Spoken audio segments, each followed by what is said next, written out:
অধিকাংশ খাদ্যে একটি ইনগ্রেডিয়েন্ট থাকে। খাদ্যের ইনগ্রেডিয়েন্টস থাকে না, এলিমেন্টস, কি দিয়ে বানালো? যেই খাদ্যগুলোতে দেখবেন ইমালসার আছে, এটা রাসায়নিক নাম্বার হচ্ছে E371। E371 এই উপাদান যে খাদ্যে আছে ওটা 100% হারাম।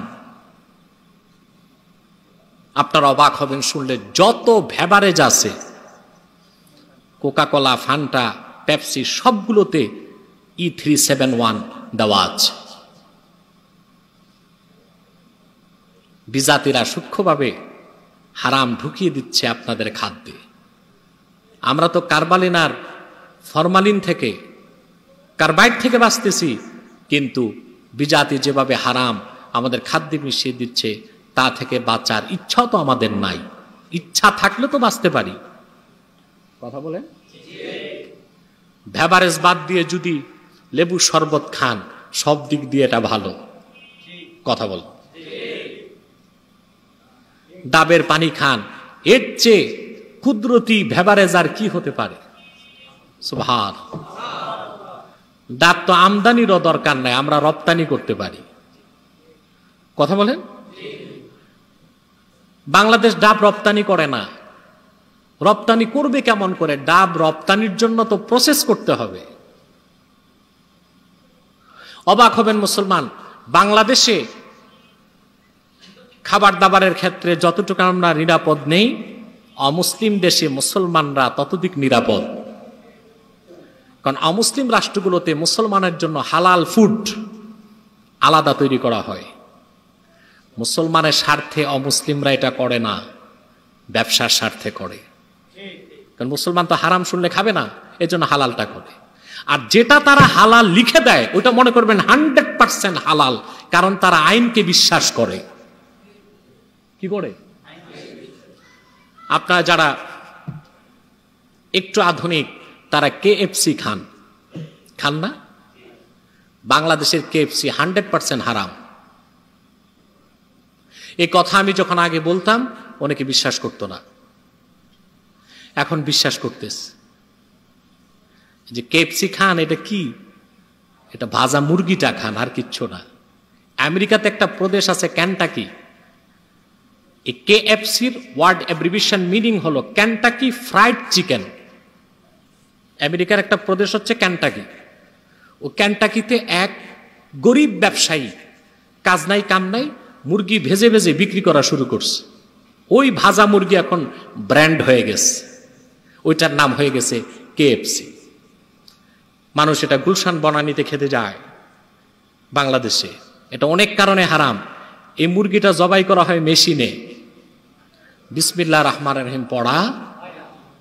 2, এখানে যে সস ব্যবহার করা হয় সেটার মধ্যে ইমালসার আছে, E371 আছে। আমার কথাটার মজবুতি পেলাম আমি দেশের বাইরে যখন যে দেখলাম, ওখানে মুসলমানদের জন্য আলাদা KFC বানায়, লেখা থাকে KFC ফর মুসলিম। এই KFC মুসলমানের জন্য। তাহলে বোঝা যায় KFC ফর মুসলিম যেটা নয়, সেটায় সমস্যা আছে। ঠিক কিনা? খোঁজ নিয়ে দেখলাম KFC ফর মুসলিম যেগুলো আছে, ওদের কিচেনগুলো হালাল। তারা হাতে জবাই করে, বিসমিল্লাহির রহমানির রহিম পড়ে, আর E371 এই ইনগ্রেডিয়েন্ট, এই উপাদান যে সসে আছে ওটা ব্যবহার করে না। অথবা আমাদের কি উচিত হবে এটা খাওয়া? বাংলাদেশেরটা আপনি ইচ্ছে করলে তো এর চেয়ে ভালোটা, হালালটা খেতে পারেন, কিন্তু আপনার সদিচ্ছা লাগবে। যেমন বাংলাদেশে এখন আরবের ব্র্যান্ড এসেছে আল হারফি, এটা KFC থেকে 1 লক্ষ গুণ ভালো। যে চিকেনটা দেয় আল হারফিতে, এই চিকেনটা সৌদি আরব থেকে প্যাকেট হয়ে আসে। বুঝতে পেরেছেন? তা আপনি ইচ্ছে করলে তো হারামটা বাদ দিয়ে হালাল না, সর্বোত্তমটা খেতে পারেন। বিষয় হচ্ছে আপনার সদিচ্ছার, বিষয় হচ্ছে আপনার হারাম থেকে বেঁচে থাকার প্রবণতা। আমাদের দেশ হালাল খাদ্য খাওয়ার ক্ষেত্রে অনিরাপদ, যদি আপনার চোখ কান খোলা না থাকে। কিন্তু অমুসলিম রাষ্ট্রগুলোতে, সেকুলার রাষ্ট্রগুলোতেও মুসলমানের জন্য হালাল ব্যবস্থাটা সর্বাধিক গুরুত্ব দেওয়া হয়। আমি থাইল্যান্ড এয়ারপোর্টে, ব্যাংককে ইমিগ্রেশন থেকে বের হয়ে লাউঞ্জে যাওয়ার পর দেখি বিশাল এক দোকান, সেখানে আরবিতে এবং ইংলিশে লেখা হালাল ফুড, মানে ওখানে যা আছে 100% হালাল মুসলমানের জন্য। সুবহানাল্লাহ। একটা অমুসলিম রাষ্ট্রে মুসলমানের হালাল খাদ্যের প্রতি কতটুক যত্নশীল তারা, এতটুক যত্নবান তো আমরাও হতে পারি নাই। ওখানে অমুসলিম রাষ্ট্রগুলোতে মুসলমান যেন খেতে পারে প্রতিটা খাদ্যে হালাল সিগনিফিকেশন থাকে। খাদ্যে যেটা হালাল ওটা সিগনিফাইড বাই হালাল, সিল দেওয়া থাকে খাদ্যটা হালাল, মুসলমান খেতে পারে। সেটাও তারা ইনভেস্টিগেশন করে, যাচাই বাছাই করে সেসব রাষ্ট্রে যারা মুসলিম কমিউনিটির নেতা আলেম তাদের সিগনেচার নিয়ে হালাল লেখে। বাংলাদেশি কিছু পণ্য এখন হালাল লিখতেছে, ইসলামিক ফাউন্ডেশনের মুফতিরা লিখে দেয়, তারাও হালাল লিখতেছে। বিষয় হচ্ছে ইসলামিক ফাউন্ডেশনে তো ল্যাবরেটরি নাই, তো কোনটা হালাল কোনটা হারাম ওখানে বসে থাকা মৌলবী সাহেব দেখলো কি তার চশমা দিয়ে? কথা বলে না। আহা, বঙ্গবন্ধু শেখ মুজিবুর রহমানের জীবনের অন্যতম একটা ভালো কাজ ছিল ইসলামিক ফাউন্ডেশন প্রতিষ্ঠা। তার একটা স্বপ্ন ছিল ইসলামিক ফাউন্ডেশনের মাধ্যমে সারা দেশে ইসলামের খেদমত ছড়িয়ে যাবে, কিন্তু ফাউন্ডেশন তা করতে পারে নাই। ওনাদের দায়িত্ব 2 ঈদে চাঁদ উঠলো কিনা তা দেখবে, ডিক্লারেশন দিবে।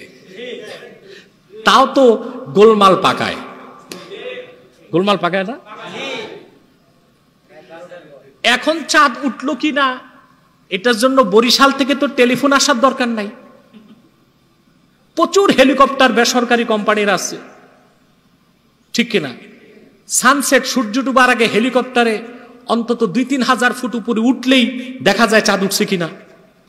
রাত 9টা পর্যন্ত ওনারা বসে থাকে, টেলিফোন আসবে, বুঝলেন?